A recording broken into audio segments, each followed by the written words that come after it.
precisa, sim, na cirurgia mais delicada, precisa sim desse foco, né, na cabeça, posicionar diretamente na cabeça do paciente, ó, desculpa, do cirurgião, porque senão ele não consegue. Deixa eu desligar esse WhatsApp aqui. Fechei. Só fechei ele, que esse trem ficar buzinando aqui na minha cabeça. Vamos lá. Continuando.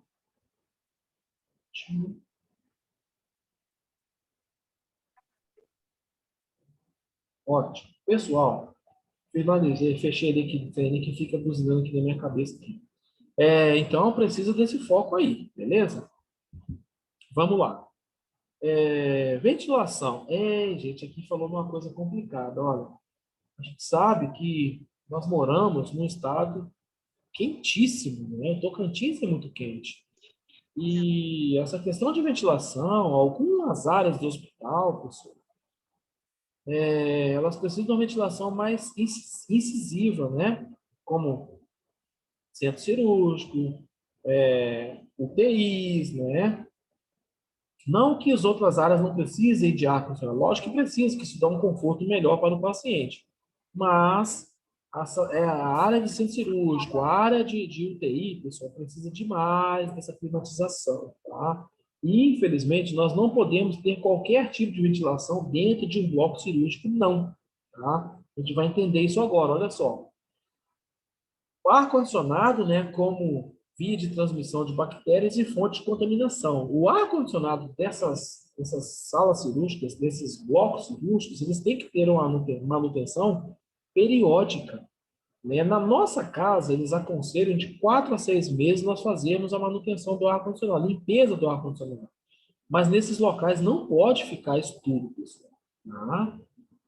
Mensalmente, no máximo um mês, 15 dias, né? Dependendo da rotatividade dessas salas cirúrgicas, não pode levar um mês, porque o próprio ar-condicionado, o filtro do ar-condicionado, pode sim ser um disseminador de infecção dentro do ambiente cirúrgico, beleza? Fonte de micro-organismos, né? Pode ser pessoas na sala cirúrgica, às vezes uma pessoa está contaminada. Acabei de citar o exemplo ali do paciente que estava com Covid-19, foi cirurgiado e a equipe toda foi afastada. Então, uma contaminação pode vir sim através do ar condicionado, da ventilação do ar condicionado, beleza? Pode ser aí da fonte de micro-organismos de pessoas, olha só. Pode ser gotículas de ar através do espirro, né, de alguma coisa ser aspirado, ou uma tosse, né, que a pessoa inspirou ou expirou, beleza?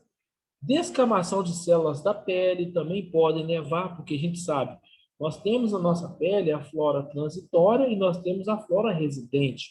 Mas a nossa pele, ao tempo todo, está descamando.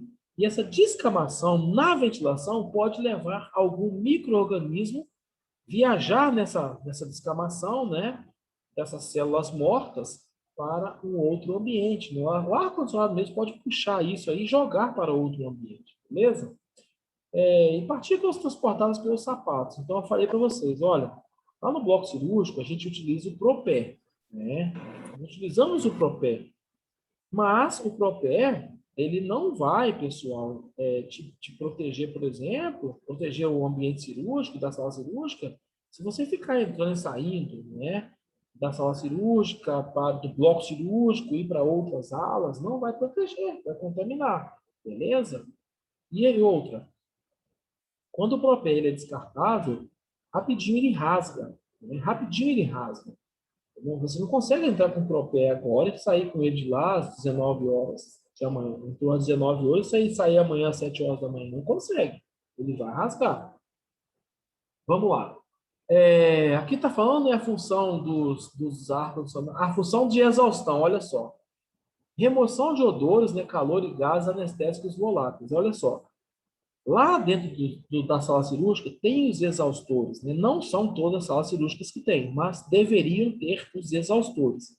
Então, esses exaustores vão tirar gases, né? Principalmente anestésico, odores de bisturi elétrico. E quando o bisturi vai cauterizando, pessoal, ali algum vaso, contenção de hemorragia, vai dando aquele cheiro de queimado, sabe? Um cheiro muito forte de queimado.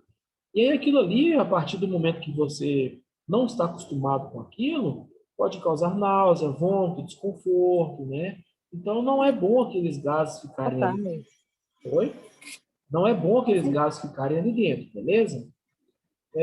Vou dar toda Outra, tchau ainda, né? outra função, pessoal, dos exaustores, olha só. Controle bacteriológico, né? Através da filtragem do ar. Então, esses exaustores, eles têm os filtros deles. Eles não tiram o ar de dentro de qualquer maneira e jogam na atmosfera. É feita a filtragem. E, consequentemente, alguns exaustores eles também trabalham como climatizadores. Eles tiram o ar lá de dentro, filtram esse ar e jogam de novo para dentro. Né? Pegam o ar lá de fora e joga lá para dentro. Beleza?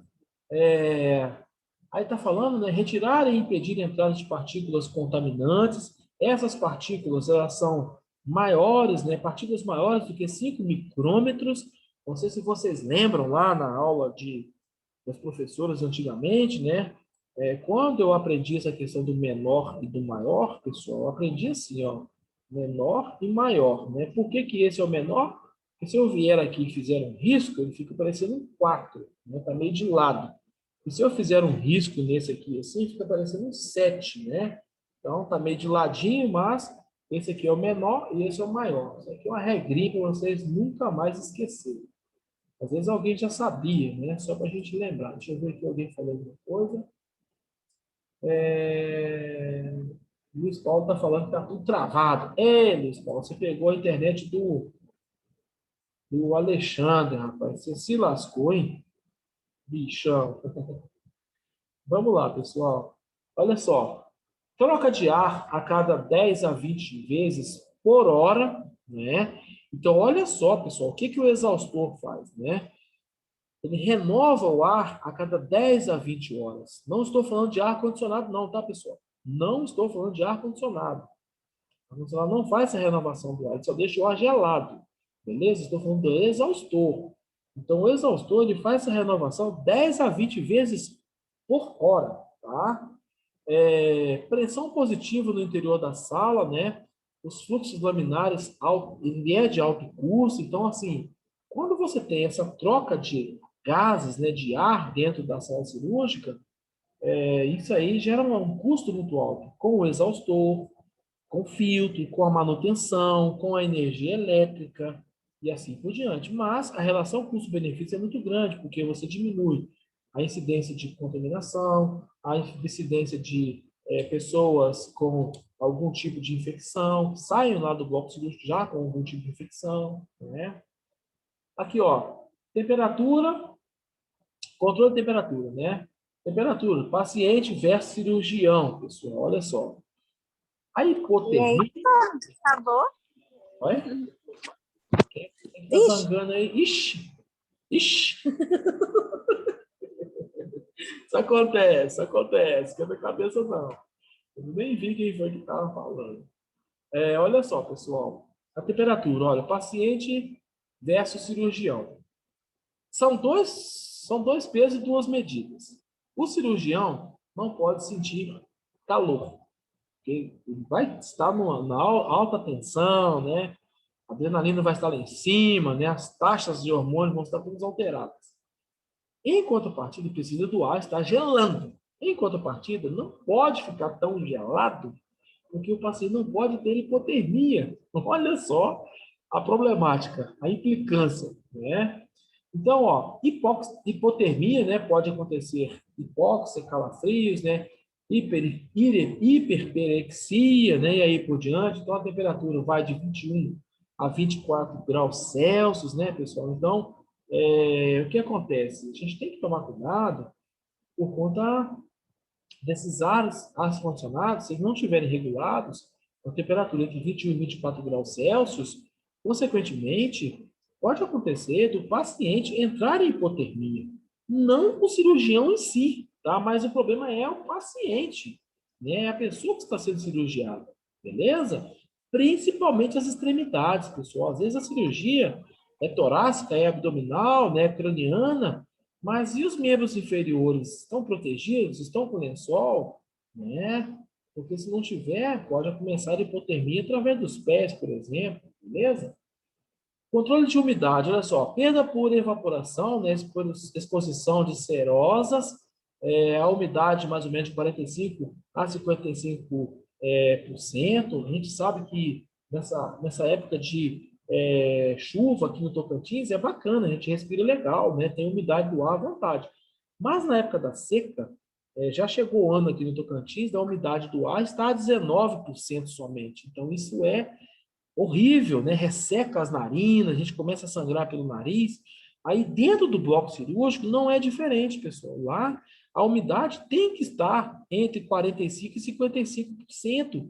Porque se essa umidade tiver menos do que isso, até 25% é tolerável, pessoal. Mas já é uma coisa sufocante, sabe?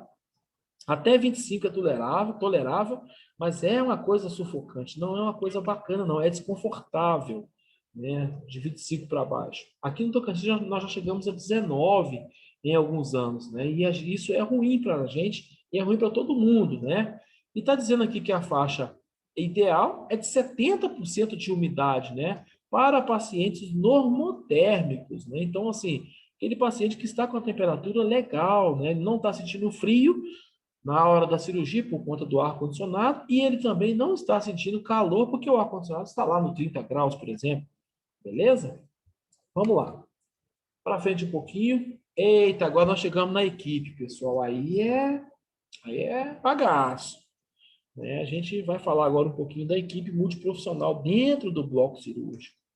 Lá não trabalha só cirurgião e muito menos somente o instrumentador cirúrgico. Lá é uma equipe muito bem treinada, uma equipe bem concisa, né? Falei para vocês ontem, cara que chegar lá no bloco cirúrgico, achar que é o bam, bam, bam, ele vai ser bam, bam, bam na casa dele, lá ele não fica. Isso em qualquer setor, acho que a gente tem que ter humildade, né? Acho que a palavra é humildade. Prepotência, arrogância, soberba não leva ninguém a lugar nenhum, beleza? Vamos lá. 4 equipes básicas, pessoal, compõem, né, e prestam serviços dentro de um bloco cirúrgico. Vamos lá, entender quem são esse povo. É muito importante, aqui está dizendo, 4 equipes prestam assistência direta ao centro cirúrgico. É muito importante os seus membros atuarem de forma integrada e harmônica, visando a segurança do paciente e a eficiência do ato cirúrgico. É importante ainda que as boas relações humanas e o profissionalismo sempre prevaleçam sobre as tensões inevitáveis nesse tipo de trabalho. Pessoal, vai existir conflito? Vai existir conflito. Existir conflito? Vai existir conflito. Vai existir situações que você precise contornar esse conflito? Lógico, não pode esse conflito se estender para a vida inteira. Você precisa contornar, tá? Vai existir situações de estresse? Vai existir situação de estresse, né? Mas é aquilo que eu estou dizendo, você precisa estar centrado. Uma coisa que não combina no bloco cirúrgico e em qualquer atividade econômica é você levar o problema do seu trabalho para a sua casa e vice-versa, tá?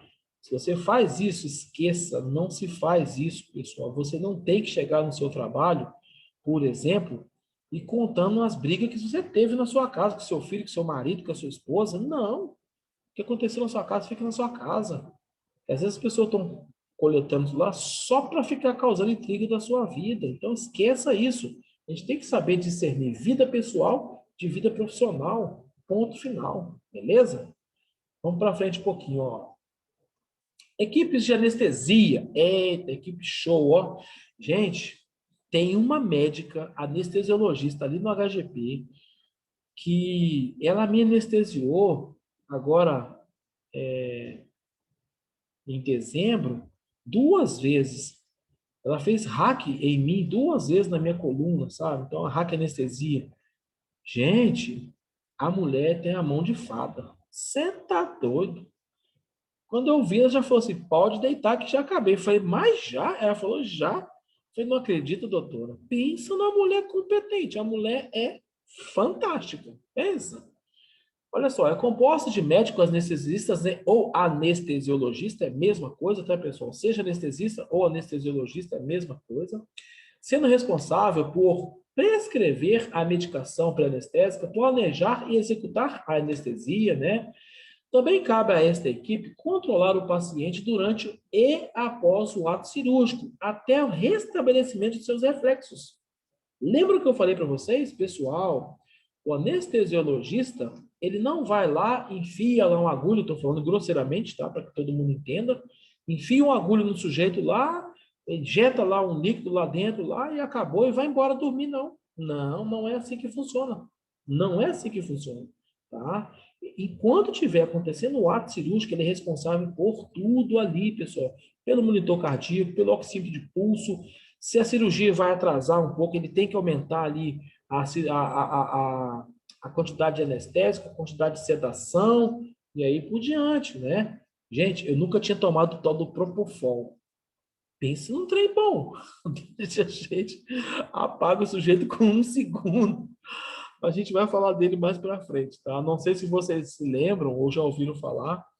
O Propofol é um anestésico poderoso, né? E foi através do Propofol que o Michael Jackson morreu. O Propofol ficou conhecido mundialmente como a droga que matou o Michael Jackson, né? Então, o Michael Jackson viciou no Propofol. A gente vai falar dele mais para frente, não é agora. Ele viciou naquela porcaria e o médico lá, Conrad Mohammed, né? Aplicou nele lá e ele acabou evoluindo a óbito, beleza?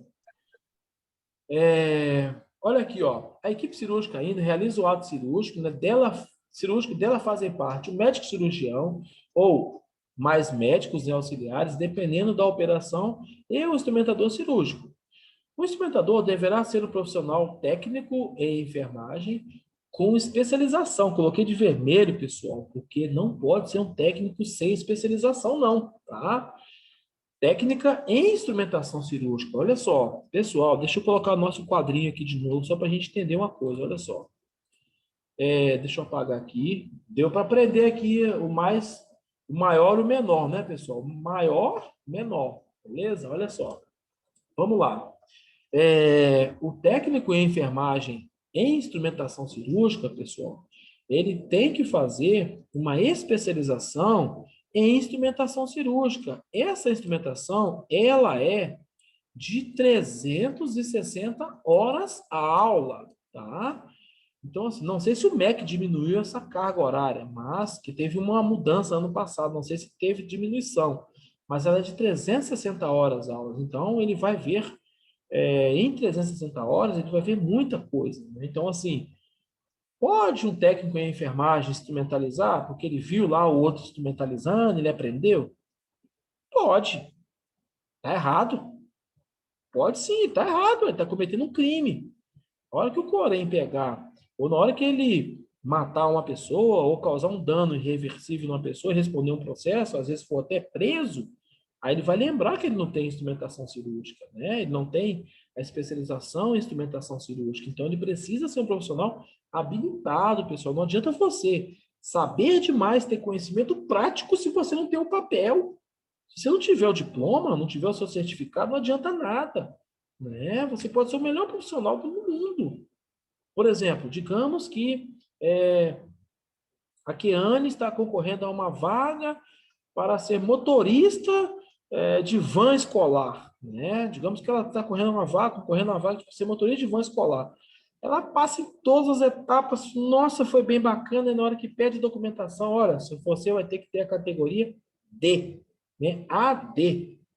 Ixi, a minha categoria é AB. Perdeu, ela soube fazer tudo, fez tudo bonitinho, foi a melhor aluna, melhor caloura, né? Concorrente à vaga. Chegou na hora, não tinha o papel, não adiantou porcaria nenhuma. Beleza? Então, pessoal, o instrumentador cirúrgico, ele é um profissional habilitado, mas ele tem que ter a instrumentação cirúrgica, não é só o curso técnico, não. Beleza? Vamos lá. Deixa eu passar aqui para frente um pouquinho. Deixa eu só voltar aqui um pouquinho, que eu esqueci de falar uma coisa aqui. Olha só, pessoal, nessa questão do instrumentador cirúrgico aqui, a gente estava comentando, a Keiane falou que pagou, acho que 700 cruzeiros, né, para o rapaz instrumentalizar ela aí. Eu estava falando para vocês, eu conheço um instrumentador cirúrgico aqui em Palmas, ele não tem emprego fixo. Ele não é contratado pelo Estado, não é contratado pelo município, nem nada. Mas ele fica com o celular 24 horas de prontidão. Se algum cirurgião falar, e outra, a cirurgia de emergência que ele instrumentaliza, ele cobra o dobro, né? As eletivas não, mas as de emergência ele cobra o dobro, porque o cara é fera, fera, fera, fera, sabe? Ele já foi nosso aluno na época que eu trabalhava no Senac. O moleque, ele é diferenciado, sabe? Ele tá andando aí para baixo para cima de Hilux. Tá tranquilo, beleza? Então, assim, basta tudo, é a questão do profissional, não é eu que quero que ele seja um ótimo instrumentador. É ele que tem que correr atrás, não sou eu não, né? Lógico, ele já foi meu aluno, não é mais nada isso, é agora meu colega de trabalho, ponto final, beleza? A equipe de limpeza, pessoal, é formada por auxiliares de limpeza, né, pertencentes ao quadro hospitalar ou, às vezes, uma empresa prestadora de serviço. Não necessariamente precisa ser do hospital. Em qualquer dos casos, no entanto, a equipe sempre trabalha sob a orientação técnica do enfermeiro, tá, pessoal? Então, olha só. Olha as responsabilidades do enfermeiro, pessoal. A enfermagem tem muita responsabilidade, né? Então, se tiver é, algum, alguma limpeza que foi feita de maneira inadequada ou mal feita, né? É enfermeiro quem vai correr atrás. Não é médico que vai correr atrás de nada, não. Ah, doutor, tá vendo aí? A sala tá ali. Depois você vai lá no pessoal da limpeza lá e vê lá o que aconteceu. Não é médico, não. É a gente. É a gente que corre atrás dessa bagaça todo dia aí. Ó. Beleza? Ó, a equipe de enfermagem, olha só. É composta por enfermeiro, né, técnico e ou auxiliar de enfermagem, né? Falei para vocês ontem que o auxiliar de enfermagem ainda existe, tá, pessoal? Não tem mais a formação de auxiliar de enfermagem, mas o profissional auxiliar de enfermagem ainda está atuando. A partir do momento que o último se aposentar, aí a profissão acabou, vai ficar só na memória mesmo, beleza?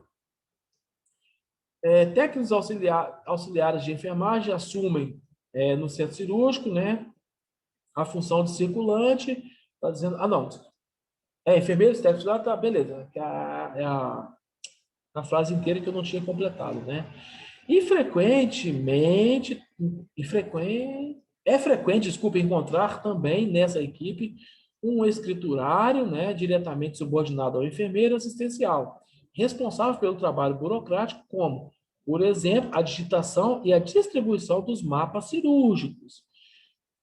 Pessoal, quando a gente fala nesse escriturário aí, é porque a gente tem serviço demais, pessoal. Às vezes não dá tempo da gente fazer isso tudo, sabe?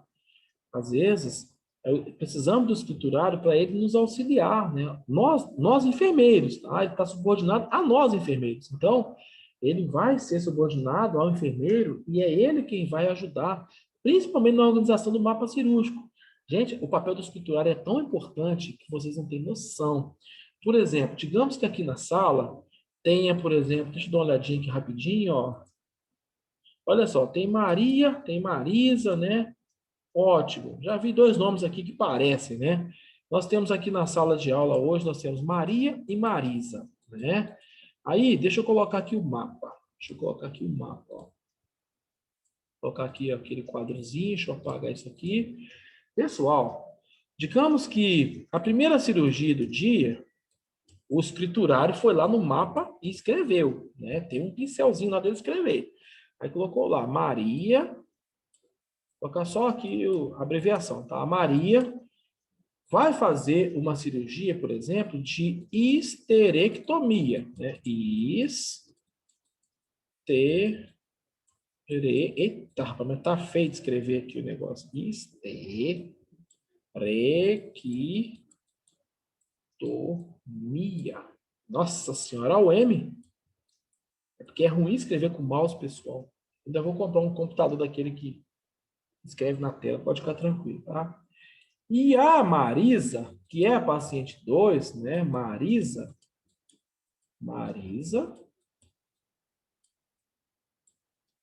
vai fazer, por exemplo, uma cirurgia de uma cor, não sei se vocês sabem o que é isso, aqui é para ser um E, tá, pessoal?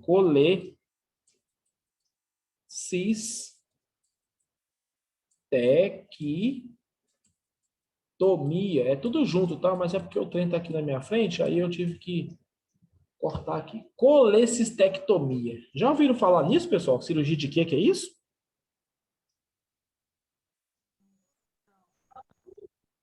Hã? Colecistectomia é a retirada da vesícula, né, biliar. E a histerectomia é a retirada do útero. Aí, o que acontece? O escriturário foi lá, escreveu errado. A Maria não ia fazer esterectomia, a Maria ia fazer a colecistectomia, porque ela está sofrendo com um monte de pedra, né, lá na vesícula. E a Marisa ia fazer uma histerectomia porque ela tem um mioma no útero, né? Digamos que, lógico, pessoal, eu não conheço essas duas pessoas, tá? Digamos que a Maria tenha 59 anos e ela já tem, ó, 4 filhos, 3 netos, né?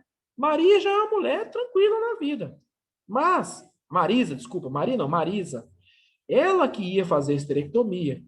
E a Maria é uma garota, por exemplo, de 21 anos, né? Tá noiva, vai se casar, não tem filhos, né? A Maria. Olha a problemática do problema de você ter o escriturário irresponsável, né? Então a Maria, 21 anos, tá noiva, vai casar, não tem filhos.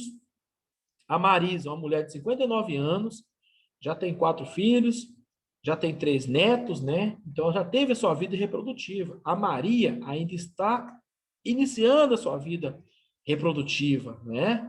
Aí o que acontece? Como eles fizeram a cirurgia trocada, aí o médico vai lá, joga o útero da Maria para fora, aí ele olha para um lado, igual eu tô pegando esse mouse aqui, ele olha para um lado, olha para o outro, e fala: rapaz, mandaram tirar esse útero aqui, mas esse útero não tem nada, o que está acontecendo com esse útero? Ué? Aí vai verificar o prontuário, colocou errado. Aí a Marisa, que não tem problema nenhum na vesícula, aí o médico vai lá e vá, rasga tudo lá para tirar a vesícula da Maria, colecistectomia, né, da Marisa, sendo que não é. Então, pessoal, isso é problemático. Teve um caso verídico. Isso aqui, pessoal, são situações hipotéticas que eu coloquei para vocês, tá? São duas situações hipotéticas. Mas teve um caso verídico no HGP, verídico. Vocês podem procurar nos jornais antigos aí. Não lembro que ano que foi. Um sujeito entrou no bloco cirúrgico do HGP, aqui no HGP, para amputar uma perna. Por exemplo, a perna direita, não lembro mais qual era.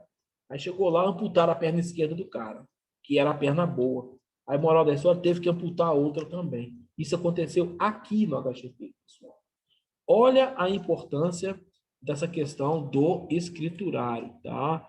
Então, e aí, vamos lá repetir. O escriturário está sob responsabilidade de quem? Do enfermeiro, pessoal. Ele está sob responsabilidade única e exclusiva do enfermeiro. Daí a importância de você ter, além de todo o seu trabalho, ainda ter que vigiar o trabalho dos outros aí do escriturário, né? Saber se ele é uma pessoa de confiança, se ele é uma pessoa de bom caráter. Olha o problema, beleza? Vamos para frente um pouquinho. Gente, olha, qualquer dúvida, vocês fiquem à vontade, tá? Podem perguntar, beleza? Beleza? Na segunda-feira eu vou ver se eu faço um fórum com vocês. Vou ver se eu faço, né? Na segunda-feira. Vamos ver como é que vai ser o batidão do feriado, né? Porque vai ser um feriado muito intenso. Eu tenho umas coisas para arrumar aqui em casa.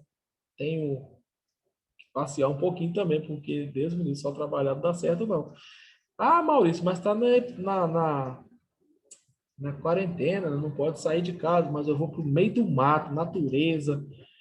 Ai, tô doido para ir para a beira do rio, beira do córrego, pegar corró, fritar e comer, na mesma hora, com farinha. Atribuições do enfermeiro, pessoal, olha só. Prover a unidade de pessoal e de material necessários ao seu bom funcionamento. Então, é o enfermeiro que vai prover. Quando a gente fala em provisão, é você Organizar a questão de material, de vestuário, de tudo, pessoal, sabe? Pessoal, de tudo, tudo, tudo, para que não falte nada, nada, nada, que tudo funcione da melhor maneira possível, beleza? Organizar o trabalho a ser feito, né, distribuído ou de forma racional, não pode jogar carga em cima só de uma pessoa somente, tá, pessoal? Olha só, o enfermeiro, ele tem a equipe dele dentro do bloco cirúrgico, né? Ele tem os técnicos de enfermagem, estão todos sob supervisão dele. Os auxiliares de enfermagem também estão sob supervisão dele. O pessoal da limpeza também está sob supervisão dele. Então, ele não pode sobrecarregar uma equipe. Olha, o centro cirúrgico do HGP hoje, eu não lembro mais quanto tem, eles me falaram lá, mas eu esqueci. Se não me engano, aumentou mais 2 ou 3 salas lá. Se não me engano, acho que tem 9 salas cirúrgicas lá agora no HGP. Né? Graças a Deus, aumentou. Antigamente, acho que tinham 5 ou 6, negócio assim, e aumentou mais 3, eu acho, né? 4. Eu acho que agora tem 9 lá. Não lembro mais quantas tem. Vou perguntar para um amigo meu, depois eu falo para vocês. O que acontece, pessoal? Ele não pode, o enfermeiro não pode fazer distribuição das cirurgias para a equipe dele. Não estou falando dos cirurgiões, não, tá, pessoal? Da equipe. Por exemplo, digamos que a equipe, o enfermeiro está com, são três salas cirúrgicas, né?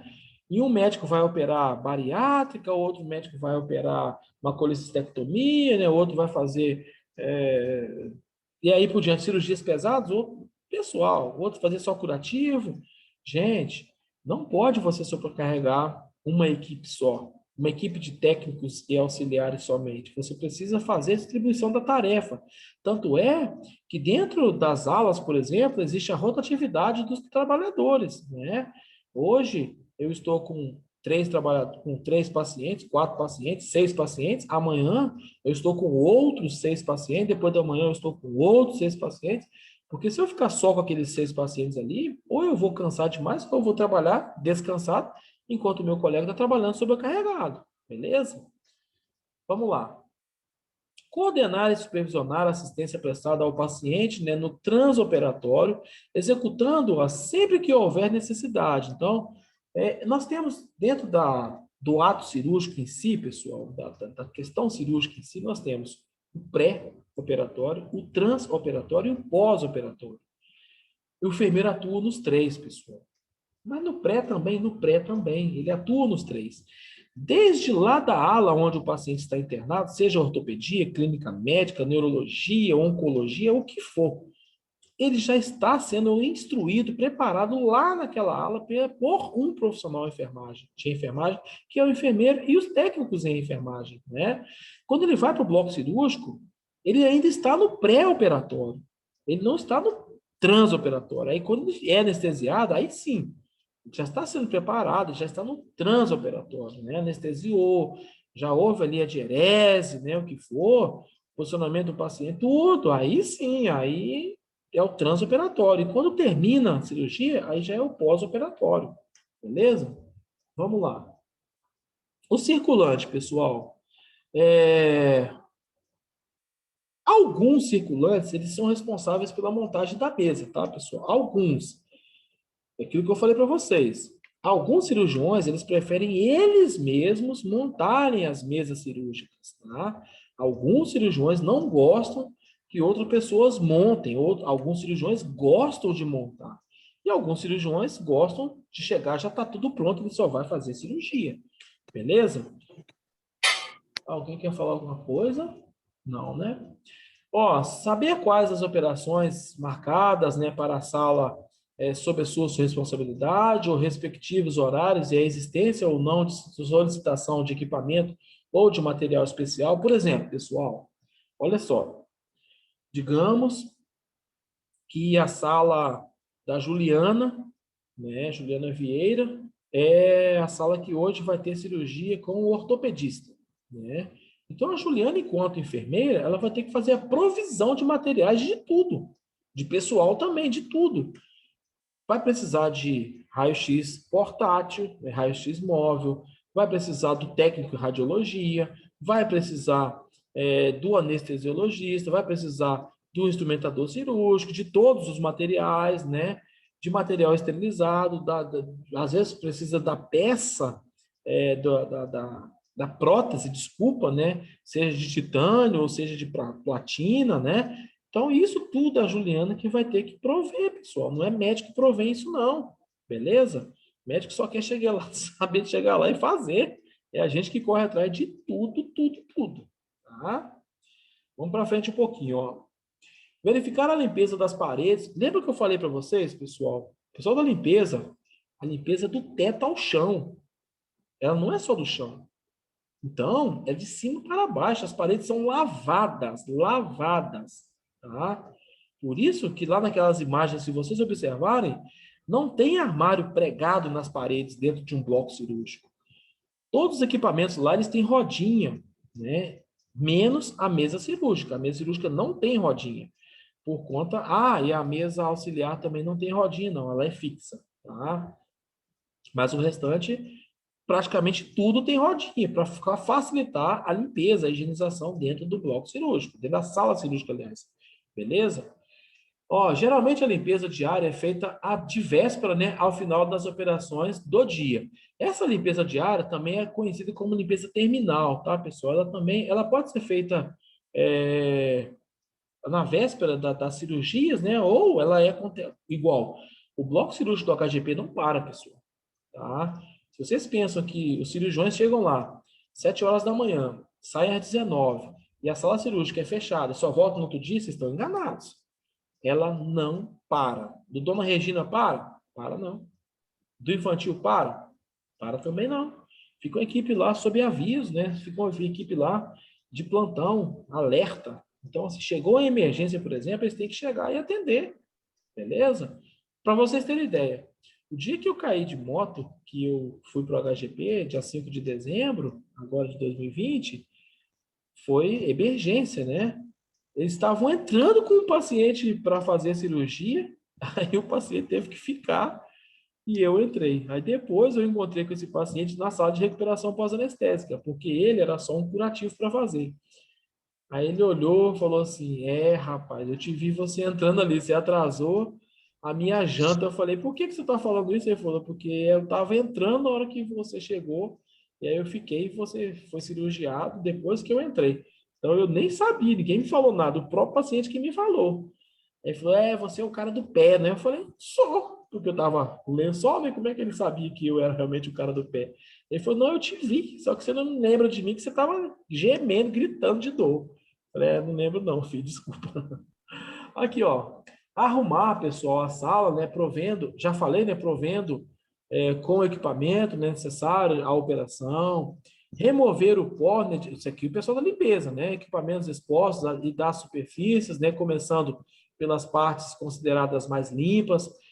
Pode-se usar um tecido, né, ou compressa embebida em álcool, né, 70%, ou outros desinfetantes. Então, assim, até a limpeza da sala, pessoal, ela fica por responsabilidade do profissional de enfermagem.